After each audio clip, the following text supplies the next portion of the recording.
వీక్షకులందరికీ నమస్కారం. 2026వ సంవత్సరం వృషభ రాశి వారికి ఏ విధమైనటువంటి ఫలితాలను ఇవ్వబోతూ ఉన్నది అనేటువంటి విషయాన్ని ఈ వీడియో ద్వారా క్లుప్తంగా తెలుసుకునే ప్రయత్నం చేద్దాం. ఇక్కడ ప్రేక్షకులు ఒకటి గమనించాలి. రాజ్యపూజ్య అవమానాలు, ఆదాయ వ్యయాలు ఇటువంటివి ఆంగ్ల సంవత్సరానికి ఉండవు.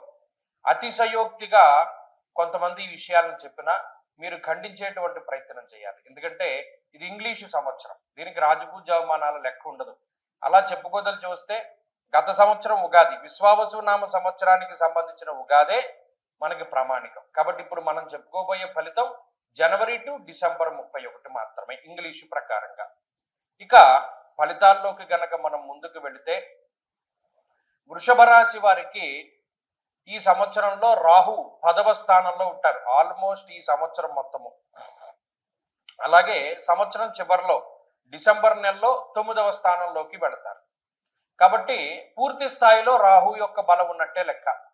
దశమంలో రాహు, చాలా మంది పొరబడేటువంటి అంశం ఏంటి అంటే గోచారంలో త్రిషష్ట లాభ స్థానాల్లోనే పాపగ్రహాలు యోగిస్తాయి అని అనుకుంటారు. అంటే 3, 6, 11లోనే పాపగ్రహాలు యోగిస్తాయి అని అనుకుంటారు. కానీ తప్పు. గోచార భాగంలో చాలా డీప్ గా మనం వెళ్ళగలిగితే రవి దశమంలో యోగిస్తారు, రాహు దశమంలో కూడా యోగిస్తారు, చంద్రుడు దశమంలో యోగిస్తారు.